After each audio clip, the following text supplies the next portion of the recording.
Chaîne 2, la FM leader sur Bamako et environ 95.2. Et moi j'aime bien ça.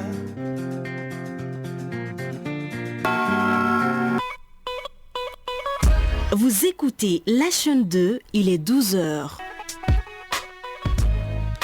C'est l'heure choisie ici à la chaîne 2 pour vous informer. Nous sommes le mercredi 31 juillet de l'an 2024. À la réalisation, Suzanne Traoré en duo avec Mama Koromba Koulibaly. Diala Samake est à la mise en onde et la mise en ligne est assurée par Mohamed Koulibaly. Infocité midi, les titres. Infocité, le journal de l'info de proximité sur la 95.2. Présentation, Cheikh Fantamadine Ndiaye. Ce 31 juillet est consacré Journée panafricaine des femmes et pour la présente édition, la panafricaine s'intéresse à celles qui ont choisi comme vocation la transmission du savoir. Et pour l'occasion, la rédaction de la chaîne 2 a décidé de mettre en lumière une institutrice du nom de Adèle Honoré Dara.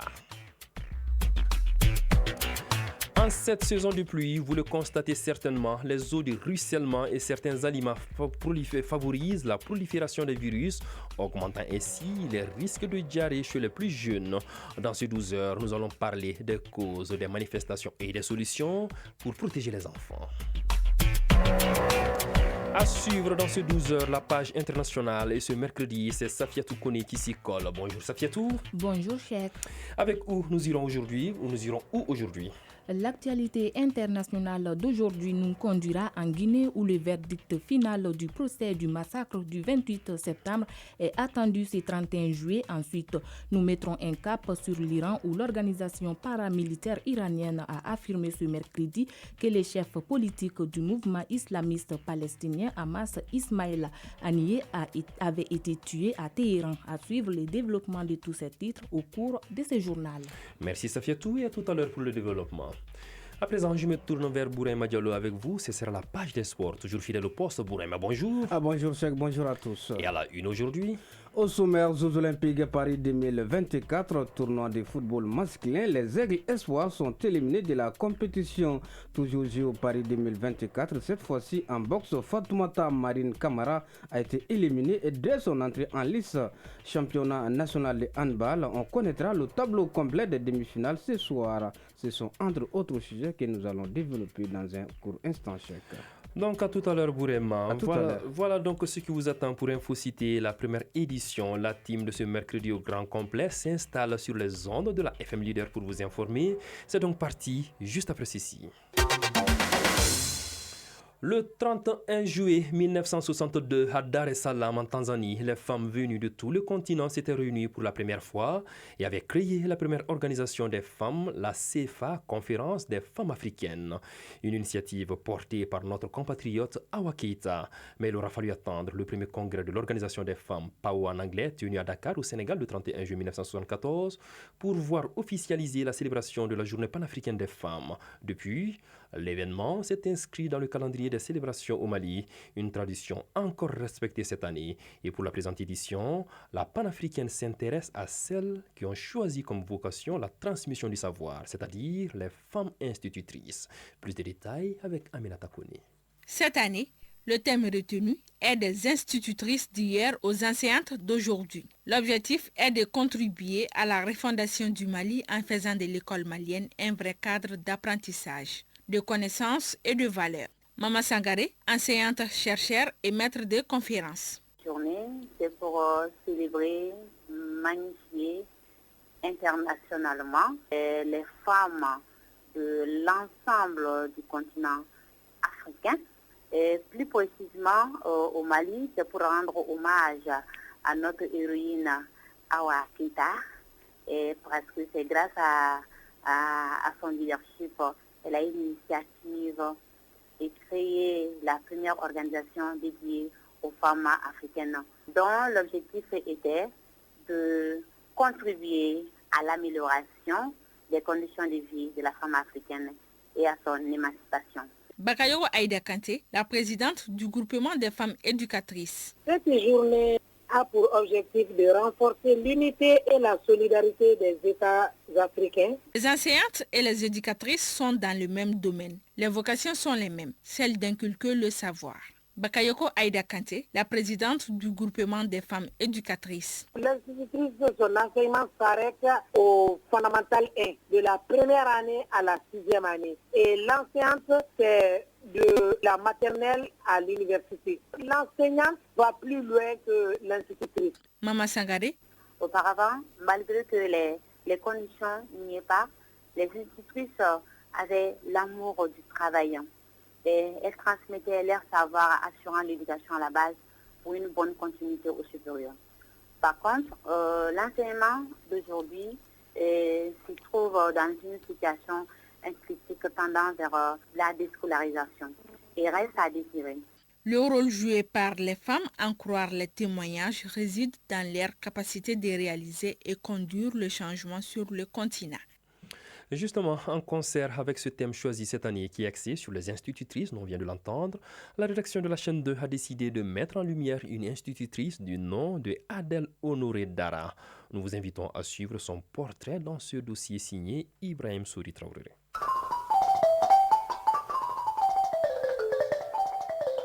L'enseignement, un métier noble qui n'est pas à la portée de tous, surtout quand il s'agit d'être institutrice dans une école primaire. Entre l'encadrement des enfants, la formation continue et la vie des familles, ce métier demande un certain nombre de sacrifices pour une récompense qui demeure problématique. En tout cas, Adèle Honoré Dara, enseignante généraliste dans une école fondamentale, a choisi ce chemin. Juste après le bac, j'ai commencé à préparer les concours. C'est avec mon numéro de place du bac que j'ai fait le concours d'entrée à l'IFM. Donc j'ai terminé avec l'IFM en 2014. Et j'ai pris la fonction en mars 2015. Malgré les difficultés liées à l'exercice de ce métier ainsi que les nombreux obstacles, Adèle a su maintenir le cap. Je m'attends pratiquement avec tous les enfants du groupe scolaire. En cas de besoin, ils viennent me voir. Même ceux qui ne sont pas dans ma classe, je leur donne des conseils. Je les accompagne avec ce que je peux. Avec les parents d'élèves aussi, bon, là je peux dire dans l'ensemble ça va. En cas de problème, ils viennent me voir et on essaye de trouver une solution. Boubacar Kone, un ancien collègue. Toujours assidue, courageuse. Adèle a toutes les qualités d'un bon travailleur. Elle respecte son entourage. Partager son savoir avec les enfants, elle est en première position. Adèle a tout le temps présenté ses cahiers de préparation à ses chefs hiérarchiques. Adèle, avant de commencer ses travaux en classe, elle passe d'abord au contrôle des enfants présents ou absents. Adèle aime ses élèves comme si ce sont ses propres enfants. La Journée internationale des femmes africaines est l'occasion pour elle, comme pour toute la gente féminine, de s'exprimer et de s'affirmer. Adèle Honoré Dara, institutrice. Ne pas se laisser marginaliser, nous intimider à cause de notre genre. Être femme ne veut pas dire être faible. Il faut se battre et donner une place dans la société. Et que les hommes nous respectent pour ce que nous sommes.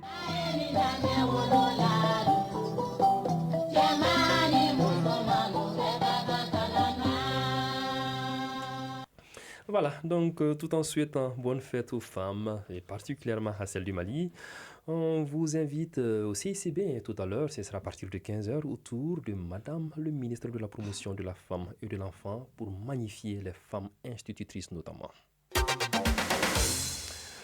La forte pluie dans la nuit du lundi au mardi a entraîné des cas d'inondation en commune 4 du district de Bamako. Le marigot de Woyo Wayan, communément appelé Oyo Yankou, et le marigot du pont nommé Moussamara ont été débordés d'eau, occasionnant des difficultés dans le trafic routier.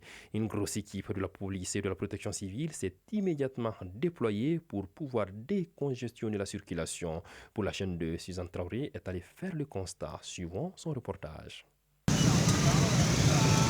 Surprise pour les habitants de la commune 4 du district de Bamako.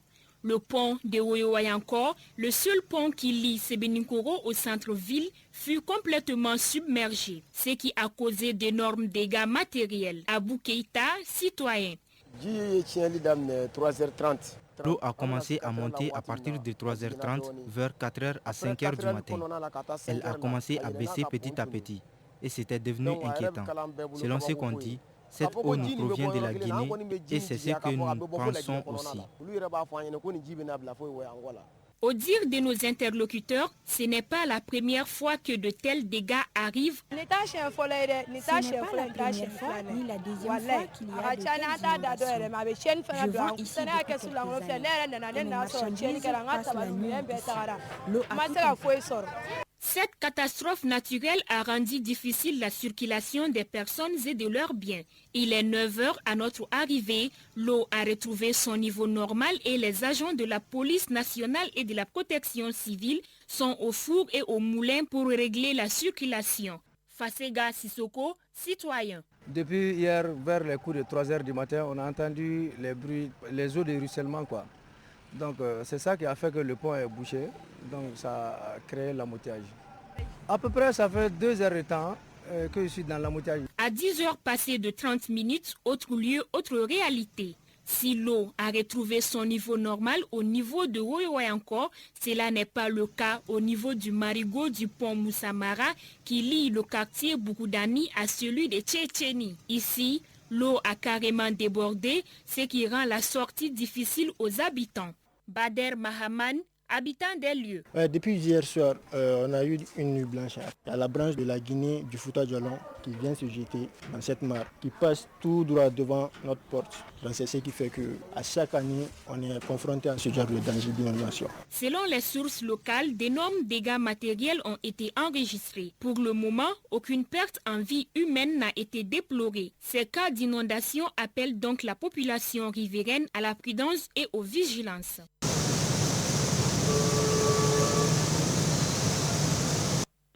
À la saison de pluie, on continue d'en parler dans Infocité, mais cette fois-ci en santé. Vous le savez, les eaux du ruissellement et certains aliments favorisent la prolifération des virus, augmentant ainsi les risques de diarrhée chez les plus jeunes. Caractérisée par des liquides, cette affection peut être aiguë et demande une prise en charge rapide. Découvrez les causes, les manifestations et les solutions pour protéger les enfants contre la diarrhée durant cette saison de pluie. C'est avec Sabine Keita. Pendant l'hivernage, les enfants sont particulièrement vulnérables à de très nombreuses maladies. Cette exposition accrue est liée aux caractéristiques spécifiques de cette saison. Les maladies diarrhétiques sont souvent favorisées par la prolifération de virus due à la contamination des eaux du ruissellement et des aliments. Professeur Abdul Aziz Diakité, chef du service pédiatrie, Serge Gabriel Touré. Déjà, la diarrhée chez l'enfant, c'est une émission anormale de sels liquides qui dépasse une quantité théorique de 3 sels par jour. Et c'est lié très souvent à un problème d'hygiène pendant la saison des pluies. C'est fréquent pendant la saison des pluies parce que pendant la saison des pluies, il y a une absence d'eau potable. Et pendant la saison des pluies, il y a souvent les latrines qui débordent, mais aussi c'est pendant la saison des pluies que souvent il y a les mauvaises techniques de conditionnement d'alimentation, mais aussi l'élimination des déchets de façon générale et surtout la pullulation des microbiennes qui est favorisée par un vecteur qu'on appelle les mouches. La diarrhée se manifeste par une modification brutale de la fréquence et de la consistance des selles et ses causes sont nombreuses. Le diagnostic doit être réalisé par un professionnel de la santé. La diarrhée, c'est facile à diagnostiquer. Quand les mamans arrivent, souvent c'est des selles très liquides qui sortent en nombre élevé sous forme de liquide. C'est vrai que pendant la saison des pluies, il y a l'hygiène, mais souvent il y a l'avènement d'infections virales qui s'associent. Mais aussi souvent cette diarrhée peut être accompagnée de vomissements ou même de fièvre. Dès que la diarrhée commence, la hantise n'est pas d'arrêter tout de suite les selles. La hantise, c'est de corriger les conséquences des pertes de sel. Donc, il faut remplacer les pertes d'eau par l'allaitement maternel. La protection des enfants, on continue d'en parler. C'était au cœur également de l'édition 2024 de la Journée mondiale de la lutte contre la traite des êtres humains, célébrée chaque année le 30 juillet, dont la thématique portait, il faut le rappeler, ne laissons aucun enfant de côté dans la lutte contre la traite des personnes. La traite des enfants est définie comme étant toute forme de maltraitance exercée sur les enfants, un phénomène qui les prive de leur dignité et porte atteinte à leur développement normal, physique et psychologique. Samba Sanogo. Cette journée offre l'opportunité aux organisations de lutte contre la traite des enfants à travers le monde de faire l'état des lieux et de poser la problématique. Ici au Mali, la Commission nationale des droits de l'homme, CNDH, décrit les conditions de vie de certains enfants. Zoumana Diarra, secrétaire général de la commission, nous informe qu'il existe diverses formes de traite, notamment l'exploitation par le travail forcé, la criminalité ou la mendicité. Les enfants constituent en tout cas le nombre de victimes les plus élevés. Il faudra évoquer préalablement les facteurs sont principalement la vulnérabilité, les situations socio-économiques extrêmement difficiles, l'insécurité, le cas de mendicité, etc. Donc des facteurs qui sont très favorables à la pratique de la traite des personnes et autres pratiques assimilées. La lutte menée par la commission ne date pas d'aujourd'hui, nous confie le secrétaire général. Il est impératif pour les enfants de profiter pleinement de leur enfance, clame le secrétaire général. Selon Zoumana Diarra, les parents tout comme les gouvernements doivent respecter les droits des tout-petits. Il faut absolument d'abord mettre l'accent sur les outils de sensibilisation, de formation et d'information par rapport aux impacts extrêmement néfastes de cette pratique sur la jouissance de l'ensemble des droits de l'homme que les enfants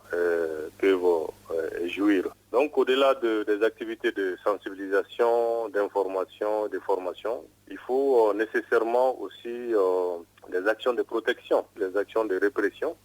Pour lutter contre l'impunité, il faut absolument mettre les appareils répressifs de l'État en branle pour pouvoir poursuivre les auteurs de traite des enfants et les traduire en justice. Pour rappel, chaque 30 juillet est célébrée la journée mondiale de lutte contre la traite des enfants. Une date pour sensibiliser afin de mettre un terme à la pratique. Le thème 2024 est « Ne laissons aucun enfant de côté dans la lutte contre la traite des personnes ». À présent, le tour d'horizon de l'actualité internationale. Une actu internationale qui sera développée tout à l'heure par Safia Toukouné. Safia Touré, bonjour. Oui, bonjour, chef. Tout va bien, j'espère. Oui, ça va. Confortablement installé. Oui. Nous allons en Guinée pour commencer. Le dénouement approche dans le procès du massacre du 28 septembre. Oui, après 22 mois d'audience, le verdict est attendu ce mercredi et c'est toute la Guinée qui retient son souffle à quelques heures de ce dénouement historique. L'ex-président Moussa Dadis Camara risque la perpétuité. C'est la peine en tout cas récuse contre lui par les parquets qui demandent une requalification des faits en crime contre l'humanité. Longuement débattu durant les audiences, le tribunal a décidé de trancher cette question au moment du verdict. Dadis et ses co-accusés ont tous plaidé non coupables. En RDC, la présidence angolaise annonce un accord de cessez-le-feu entre Kinshasa et le Rwanda.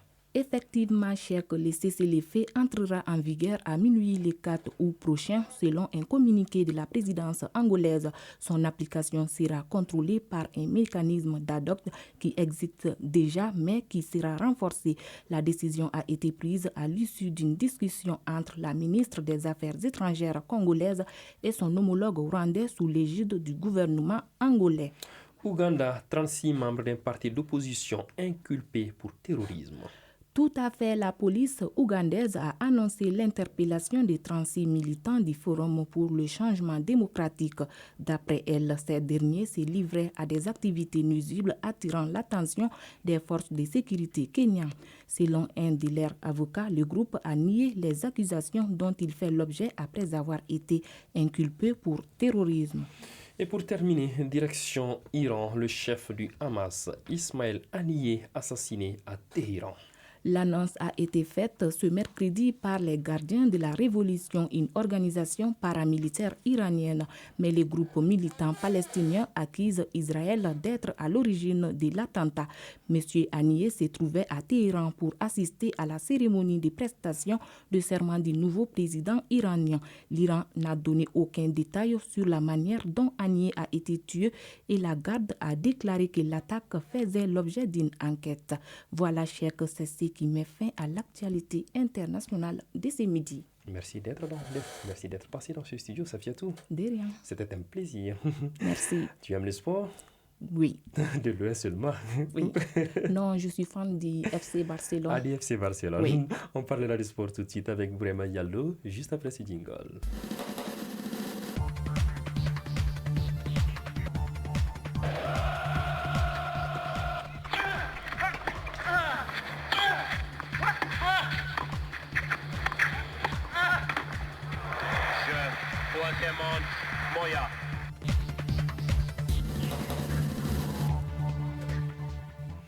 Bourama Diallo, bonjour. Bonjour Chagri, bonjour à tous. Tu as bien entendu, Safiatou, elle est fan du FC Barcelone. Et pourtant, du FC Barcelone, tu n'en parles pas aujourd'hui. Non. C'est plutôt les JO qui dominent l'actualité. Tout à fait. Et nous prenons la direction de Paris pour commencer. D'abord, le tournoi de football masculin. Les Aigles Espoirs sont éliminés de la course. Oui, les Aigles Espoirs ne seront pas au rendez-vous des quarts de finale hier pour le compte de la 3e journée des poules. Les hommes d'Alou Badra Diallo du Conti se sont inclinés 1-0 devant le Paraguay au Parc des Princes. Au même moment, l'Israël a été dominé par le Japon 1-0. Voici les autres résultats enregistrés au cours de cette 3e journée. L'Égypte a dominé l'Espagne 2-1. Le Maroc a battu l'Irak 3-0. C'est sur ce même score 3-0 que les États-Unis ont battu la Guinée-Conakry. L'Argentine a battu l'Ukraine 2-0 également. Et la République dominicaine et l'Ouzbékistan ont fait match nul 0-0. À noter que le Maroc et l'Égypte sont les deux représentants africains qualifiés pour les quarts de finale. Par contre, le Mali et la Guinée sont éliminés. Toujours JO Paris 2024, cette fois-ci en boxe, Fatmata Marine Camara a été éliminée également de la compétition.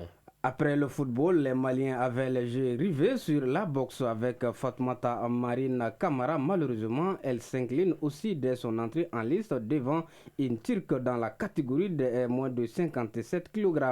Les regards étaient aussi braqués sur le centre aquatique avec Alexien Kouman qui a terminé 4e sur le 100 mètres nage libre. Il n'est pas non plus qualifié, toujours en natation Sami Chek. 3 août, Aïchata Diabaté sur le 50 mètres nage libre se lancera dans la piscine olympique aux environs de 9h. Ce même jour, en athlétisme, Fodé Sissoko pour le 100 mètres homme sera dans le starting block. Ce sera entre 8h35 et 10h33. En taekwondo, Ismaël Koulibaly, dans la catégorie des moins de 80 kg, fera son entrée en matière le vendredi 9 août. On change de discipline carrément et on revient chez nous ici au Mali pour parler de handball, championnat national.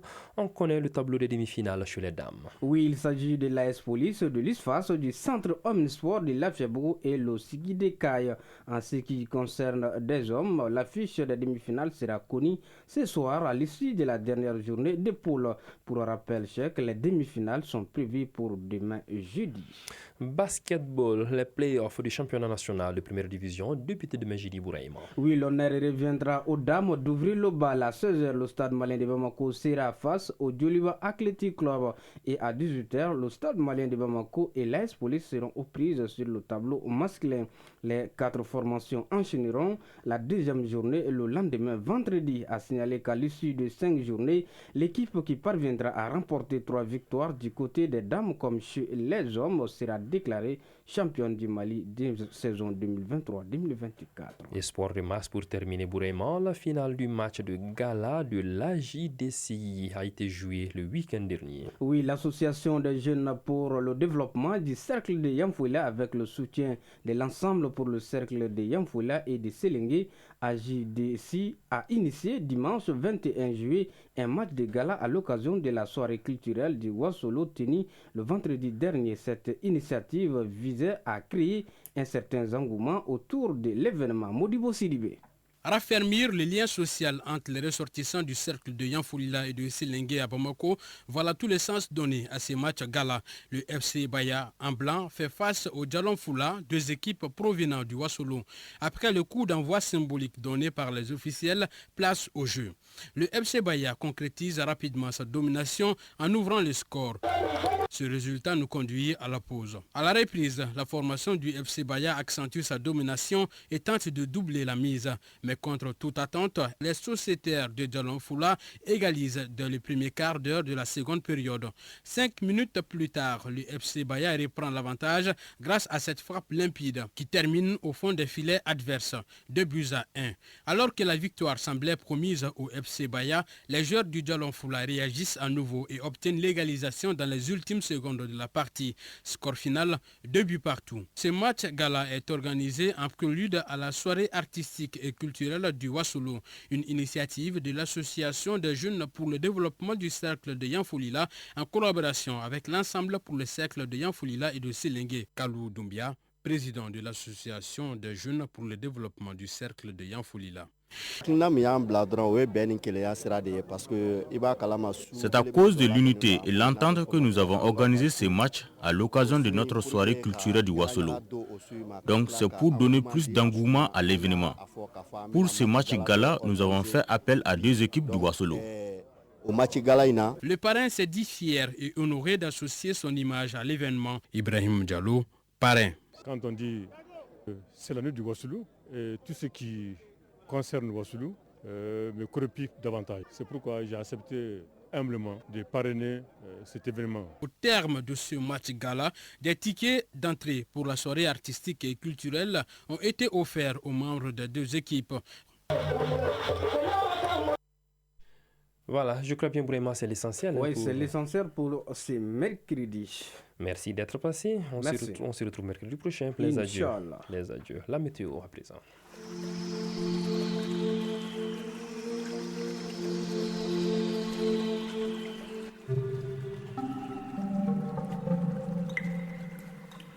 « 12h25 dans ce studio du 26 mars.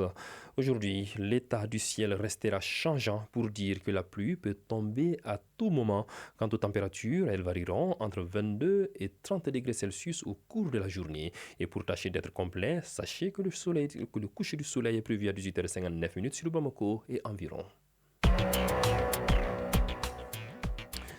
La présente édition que j'ai eu l'immense bonheur de vous présenter s'achève ainsi. Sa réalisation était l'affaire de la courageuse Suzanne Traoré en duo avec Mama Koromba Koulibaly. Sa mise en onde était assurée par Diala Samake et sa mise en ligne par Mohamed Koulibaly. Coordination éditoriale Nyanya Aliou Traoré, Aminata Konaté. Tolérance, espérance, confiance, résilience et patience. Le Mali, rien que le Mali. Très bel après-midi à tous et à toutes et que la paix soit avec vous.